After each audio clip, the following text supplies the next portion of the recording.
Welcome to another episode of the Football Analytics Show. My name is Ed Fang, your host, and on this episode, I am pumped to talk to Mike Craig. He is a professional sports bettor. Mike, welcome to the show. Thanks for having me on, Ed. Always a pleasure. Yeah, how's everything going this football season? Not bad. College football is pretty difficult at this point, so just grinding away and awesome. Hoping for the best. We will get into it. The Football Analytics Show is brought to you by the Power Ranks Sports Betting Newsletter. Looking for some action on any given weekend? This is the free service for you, as 5 Nugget Saturday is my curated list of tips and analytics. I bring you good information from sharp people like Mike Craig. To sign up for free, go to thepowerrank.com.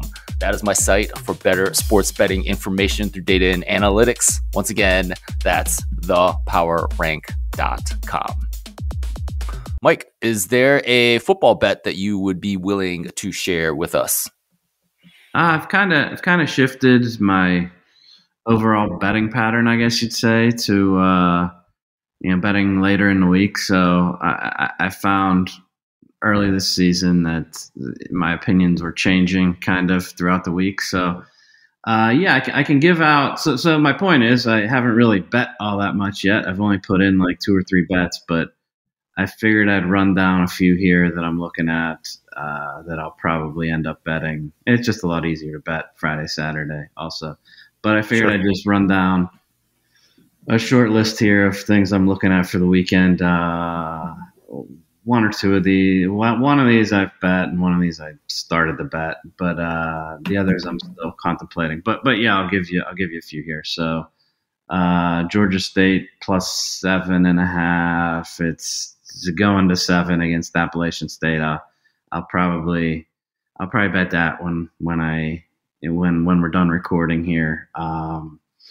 Just to play against the Appalachian State defense, and Georgia State's played a relatively difficult schedule for a Sun Belt team, so just think that's too many in this case. Another one I have not touched yet, but hoping it goes down. I would like to bet Oregon over Illinois at 21.5 right now. Obviously would like to see that come down slightly. Don't know that I'll play the 21.5 if it doesn't move, but you have Illinois off the Michigan win going out west. It's pretty well documented that I guess Illinois is not truly like an East Coast team, but you still have the travel factor to go out west to play Oregon. So I like Oregon there. Maryland plus 4.5 over Minnesota. I think Minnesota is an overrated team. My stuff has this closer to pick. Minnesota is off a bye though, which that bothers me a little bit, playing against a home team off a bye there. But I do think there's at least mathematical value in Maryland. I know you want to talk about Penn State a little later. Penn State's not covered 3 games in a row, and Wisconsin's covered 3 games in a row. Penn State's off a bye, laying 6.5 at Wisconsin. I know Whiskey's a tough place to play. Night game, not going to be easy, but the look ahead on this was like 10.5, 11.5 at some of the books here a couple weeks ago, and I thought that was too high. I thought it should be, actually somebody asked me, I said I think it should be between 7.5 and 9.5. So I thought the look ahead was too high, but it just feels like Wisconsin's getting a lot of credit for beating up on Purdue, Rutgers, and Northwestern last 3 weeks, who were probably the bottom 3. Not probably. I think UCLA is better than all 3 of those teams off the top of my head. But they're 3 of the bottom 4 teams, and now we got a 6.5 here. So I think I'll probably do Penn State laying 6.5. And then one total, I like Navy Notre Dame under 51. I think the 51.5s have disappeared, but 50.5, 51 at this point. Navy's offense has looked like world beaters, but they've played Bucknell, Temple, Memphis, UAB, Air Force, Charlotte. So probably the first real defense they face. And yeah, I just think Notre Dame shuts them down. I probably lean with the Notre Dame side too. The math I have on Notre Dame actually makes this more than 14 here. So I just think Navy's going to have a lot of trouble scoring, and Notre Dame's not necessarily the type that's gonna run it up offensively. So yeah, 5 bets: Georgia State plus 7, 7.5. Oregon hopefully minus 21. Penn State laying 6.5, Maryland plus 4.5, and Notre Dame under 51. Thank you, Mike, for being so generous with all your bets. I'm looking at my numbers right now. I have the Appalachian State defense 123rd in my adjusted success rate. That's obviously awful, and I presume a part of the analysis that you have. I'm also interested in what you think in terms of Illinois. I watched all of Michigan at Illinois, and as a Michigan guy here in Ann Arbor, it wasn't good. And I opened up my computer on Monday and saw that Michigan actually had a 42% passing success rate. That's actually better than college football average, and certainly not what it seemed like during the game. I thought Tuttle was terrible. The quarterback was terrible after giving Michigan fans some hope with some of the things he did against Washington. So any more thoughts on Illinois? The Purdue game from a few weeks ago is a pretty big red flag. Purdue's gotten beaten up really badly by some higher end teams.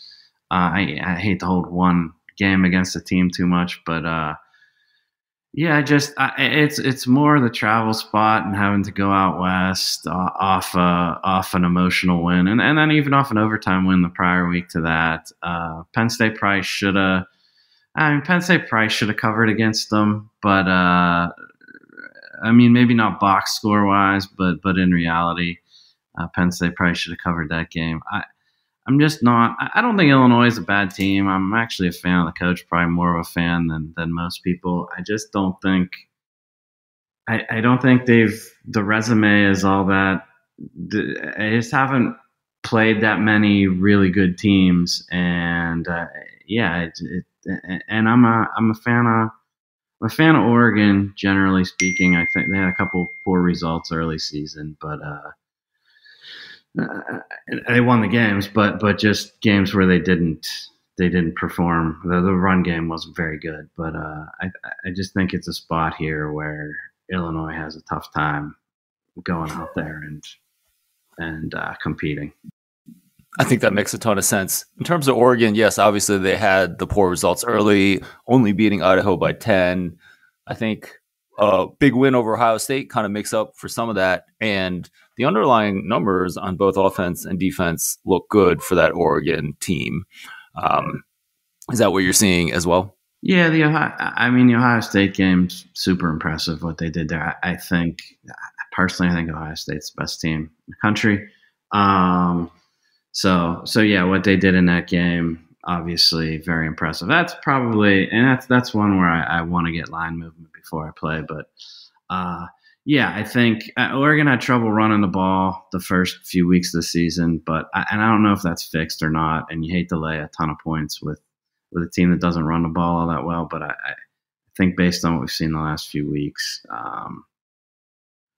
I think they probably have that somewhat fixed at least. So yeah, I think Illinois has trouble scoring here, and the Oregon offenses look great it's looked pretty good. Passing games look great all season, but the run game's picked up the last few weeks here too. I also wanted to ask you a little bit about Navy and Notre Dame. I completely agree with you about the Navy offense. I have them 25th in my adjusted success rate, which is pretty good for Navy, but these numbers that they're putting up are against some really, really bad defenses. And that's like the better defenses that they've played. So completely agree with you there. My numbers also had Navy's defense is really bad. So I'm a little worried that like Notre Dame is kind of going to score at will. That offense isn't great with Riley Leonard. I don't think he's really I'm not even sure he's a good passer, but he certainly adds a lot with his legs. What do you see with Notre Dame against Navy's defense? Yeah, that's the concern here, and like I said, I lean with the Notre Dame side. So part of me kind of wants to split that bet and take some Notre Dame side and then some under as well. I just don't see Navy scoring a lot of points. I mean, the best bet to me is probably Navy's team total under.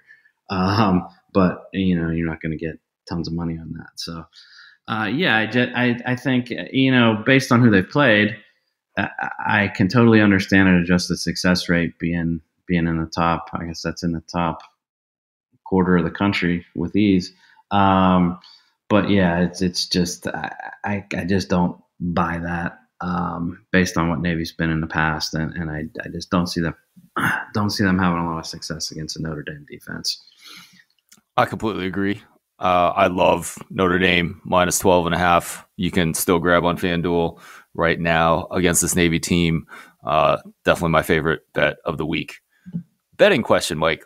Why can you get so much down on side and total, but almost nothing on a team total? Like, those markets are intimately related.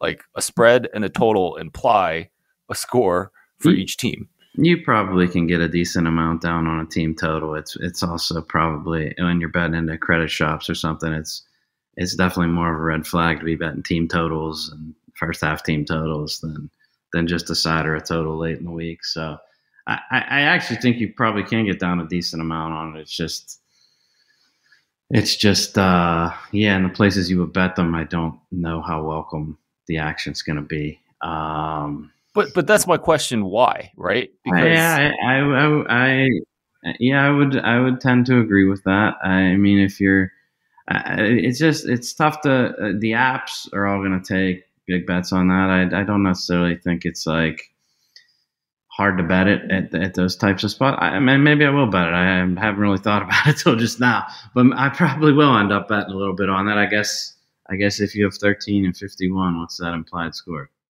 30-17, so 32-19. Yeah, 32-19, something like that. Right. So you're probably betting under. It'd be nice to have a 20, but that's not going to happen. It'd be nice to have a 20, yeah. But yeah, I mean, there's not much difference between 17.5 and 19.5. But yeah, I probably will bet a little bit, but I would probably do it at apps. I wouldn't want to put it into credit shops or anything like that. So I don't know. I don't know why. I guess you see. I mean, there's services that release team totals, so I guess they're relatively bettable, just not at enormous scale. Right, but I just think I understand that you're raising red flags if you're pounding props, or but you should feel like if you're a sports book, you should feel pretty confident about the team total because you are confident about the side and the total. Yeah, I would agree with that. I think sometimes, in the past, I could speak the past a little bit. I know a lot of times stuff will get shifted upward. 17 would become a 17.5 just because people like to bet overs, I guess. I don't know, but when there's a huge difference between a 17 and 17.5. So I think they're better at setting the lines now too. So yeah, they probably should have more confidence in them because the markets are generally. I think college football market's generally really sharp late week, early week too. I think it's hard to beat. I think it's hard to beat overall. Right, Mike. Let's get back to Penn State. I think this is an interesting team that looks really good on both sides of the ball. They're obviously they're undefeated right now. The rest of the schedule doesn't look particularly difficult outside of that Ohio State game.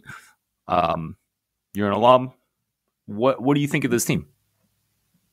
Well, they've underperformed so far this year. The Bowling Green game was bad. I know they beat Kent State 56-0, but it didn't look good in the first quarter there.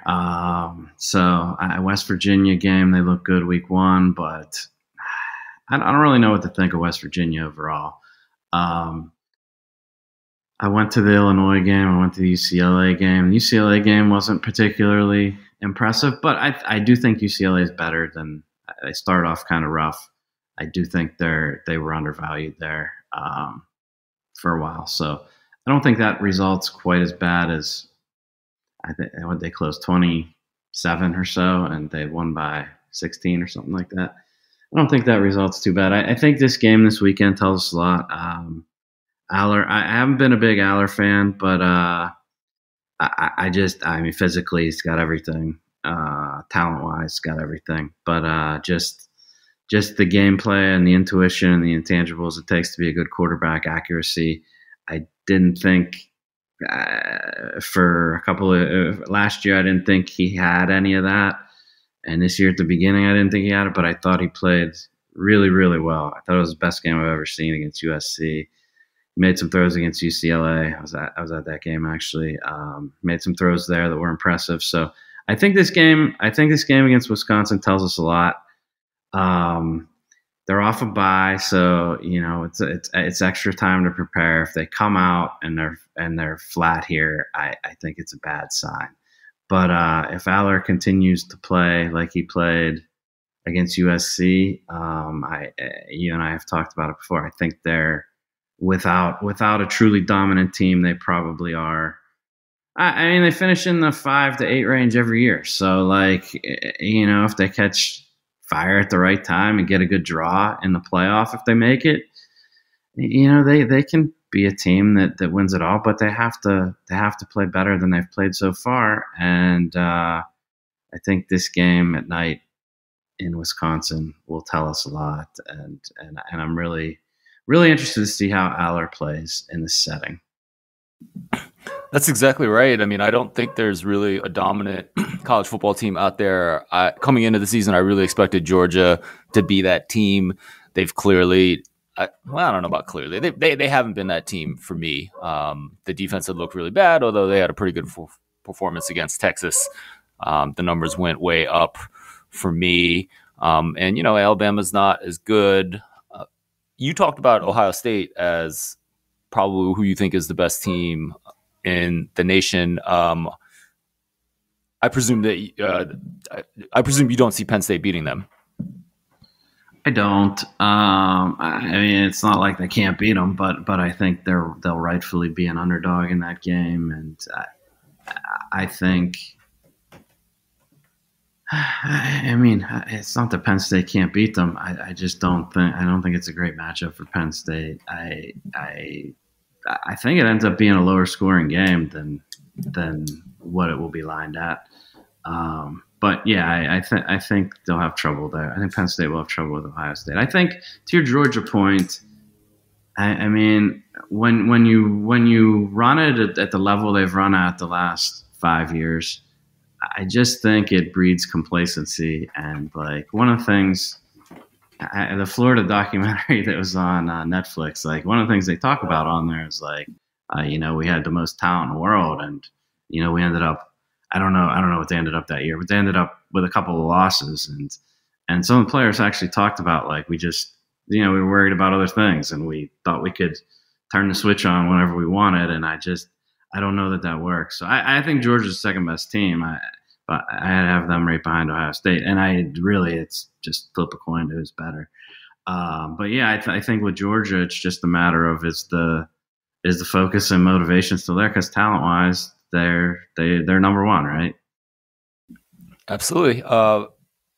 Penn State is going to be the team that most benefits from the expanded 12-team playoff, right? I'm pretty sure they made 0 14 playoffs. They haven't made any, and I think it's if it was 8 or if it was 12 teams, they would have made 7 or something like right. that. Yeah. I'm hoping they host the game so I can go. But yeah, that would be cool. And well, I mean, the way they're going, 11-1. Well, and I guess they have to play they might play the Big Ten championship game there. Might get a bye, right? So, well, maybe not, but they'd have to go 11-1 and win the Big Ten, or they'd have to go 11-1 and win the Big Ten championship. I think to get a bye, it's hard for me to see them. It's hard for me to see a scenario where they get a bye, but yeah, I mean, right now they look like they're solidly in the 5 to 8, like they typically are. So, right, same old. And I feel like if we had a 12-team playoff pre-2020, there would have been some dominant teams, whether that's Alabama or I just don't see a dominant team this year. So the first year of the 12-year playoff, are we going to get an unexpected champion? I think that's more likely than people are given that idea credit for, right?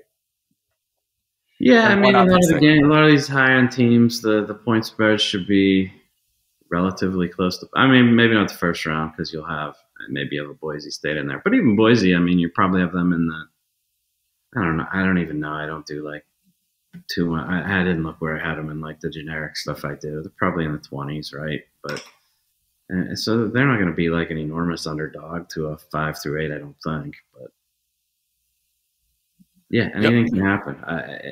It's just more so this year than it is a crazy year. It's as wide open as it's been, I think, probably since they started the playoff. Mike, let's move on to Colorado. I think they're a pretty interesting team at 5-2. I actually have them ranked 24th in the nation. A lot of people that I trust in the preseason really didn't think that this team could get that high because Dion kind of turned the roster over again. But now they look like a legitimate Big 12 contender. What are you seeing about this Colorado team? Well, like we talked about earlier, like the defense has been better than I think anybody would have guessed. I looked it up. Like it looks like they're between like low 20s to mid 30s in most like power ratings. I actually have them towards the lower end of that. I'd probably have them between 30 and 35, just as a generic power rating. And the crazy thing is, I mean, you look at they're laying 5.5 this week. They play at Texas Tech next week. That's probably going to be close to pick. They might even be a small favorite. Then they play Utah, who hasn't looked great. That game's probably, they host them. That game's probably close to pick at this point. At Kansas, they might be a small favorite there. And then they play Oklahoma State. They're going to be a favorite. So this team could be 10-2. It's crazy. Right. I'm not a Dion fan. I loved them when I was a kid, but I'm not a fan of the whole program and kicking kids to the curb and very little loyalty. I'm just not a fan of the program and the way it's being run. But I guess he's obviously bringing in tons of talent and transfers and upgrading talent every year, and the on-field results, at least to this point in the season, I don't think you can really argue with. So yeah, it's been it's not the way I would do it, but to each his own. And he's turned a doormat into a top 40 team in 2 years. So kudos to him. College football is better when teams like Colorado do well, and part of that is because people don't like Deion Sanders, right? And just generates buzz. I think it's good for the sport. So I'm very interested to see where they end up. Mike, you are a professional sports bettor. How has things been going for you in 2024? It's been this has been I guess mentally this has kind of been like a tough year. Like I was really burned out after college basketball, so I kind of took I usually do like WNBA and some things over the summer. I didn't really do much. It took like too long a break, and it's kind of been tough to get back in the swing of things.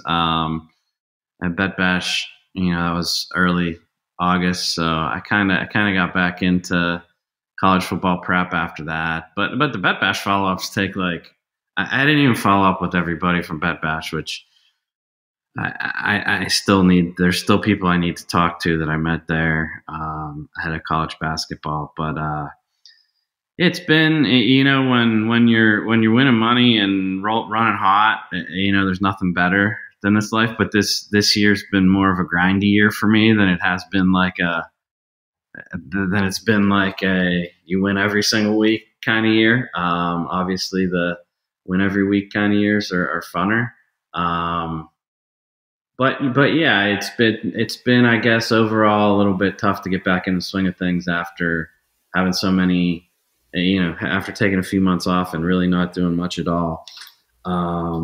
And I've had some back problems, so it's been tough for me to like sit at a desk. So like, it's not the best environment to be like laying on your stomach in front of a laptop trying to prepare for things. Yeah, it's been tough to get back in the swing of things. I feel like I finally did over the past month or so. So yeah, I feel like I'm back and engaged, but I don't think I want to take that long a break in the future, just because it's hard to get back in the swing of things when you get used to sleeping in and not doing too much. So yeah, It's always a fine balance though, right? Because when you are running hot, when things are good, things are also stressful because you're working a lot, right? And like, how do you find the right balance between, okay, I need to keep this going with what I'm winning at college basketball, whatever it might be, right? But you can always do more, and you kind of want to do more when you're winning and hot. But yeah. then you need more of a break. I'm not much of a. I like genuinely enjoy still to this day. I still genuinely enjoy the handicapping aspect of all this. I love it. Like it's my favorite thing to do. A lot of the other stuff that comes with it, and this isn't to disparage or I love everybody that I work with. Like I really do. But like doing accounting and the actual placing of bets and communicating the bet, I am not a big fan of all that stuff. Right. I'm more of the fan of just sitting down and looking at numbers and box scores, and I don't even watch that many games, but I do. I still like to watch games and everything. But yeah, it's. I mean, I don't want to do like that many other things outside of this. I don't have that many hobbies. Like this is Yeah. like the other things I like to do. Like I don't know. I like to hang out and drink, but like that's not really that's not really a great thing to do every day. And I've only since football season started, I think I've drank like 3 times. So like it's better for me to be involved in actually doing work and doing research and just trying to originate good bets, and hopefully I still think college basketball is the biggest opportunity. It's the thing I'm most confident in, but yeah, football. It's all right. Like I said, it's been grindy. I know last year, like in FBS, like you're not going to talk to very many people who won. I know this year's going better for people in general, but it's still a grind. It's not a you just don't. I mean, at least me, I don't have like these 10-2 type of days or 15-1 type of days, whereas those are actually possible, I think, in college basketball.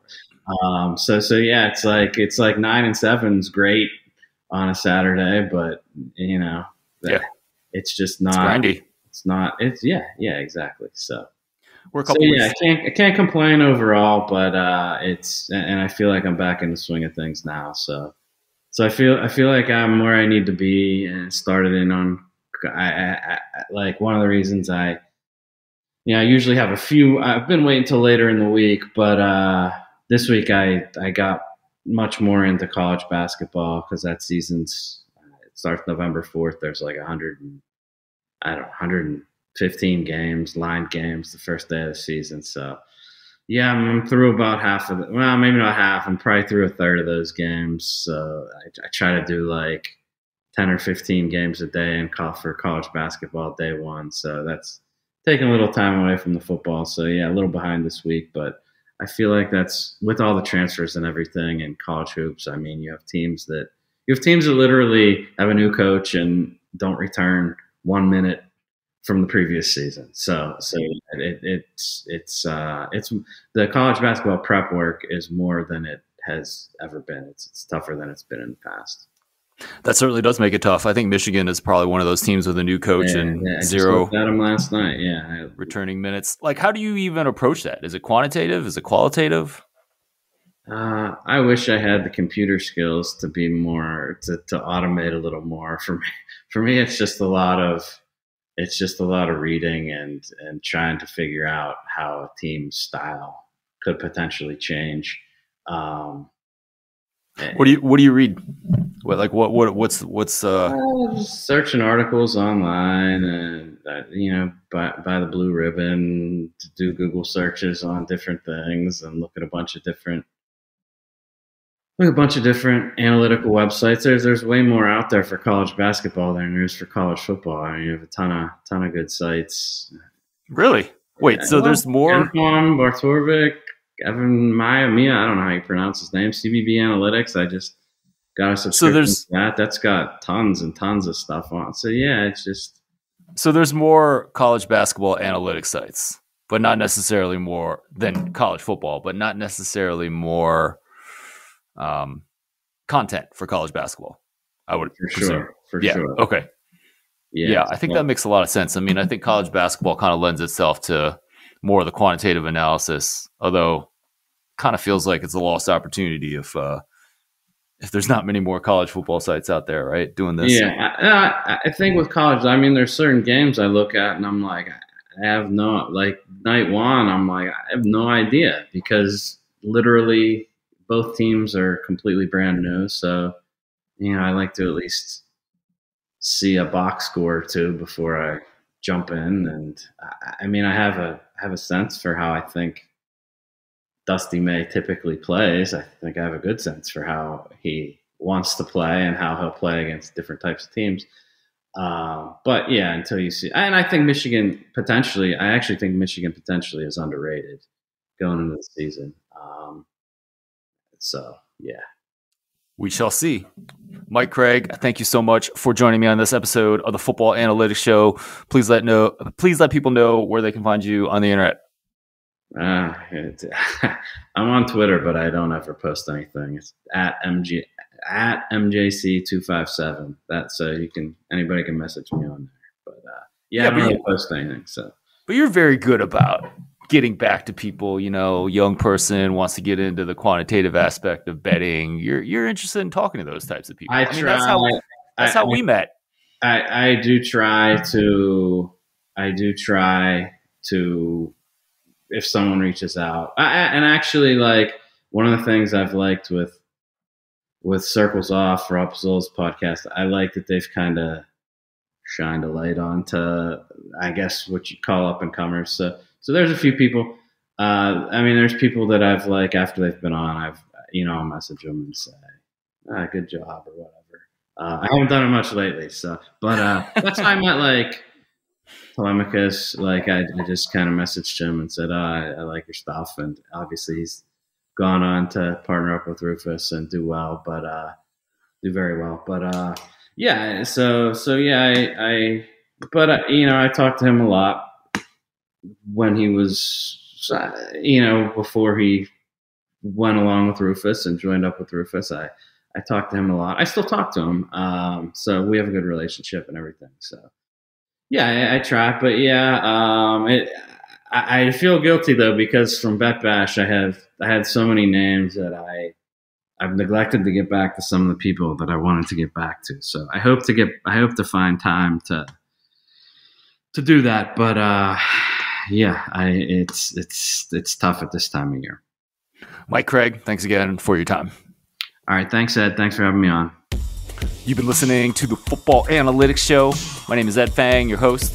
Just a reminder, you can grab my free sports betting newsletter at thepowerrank.com. Every Saturday, I curate a list of tips and analytics. I'll bring you sharp insights from people like Mike Craig. Once again, you can grab that at thepowerrank.com. Thanks again for listening, and I will talk to you again next week.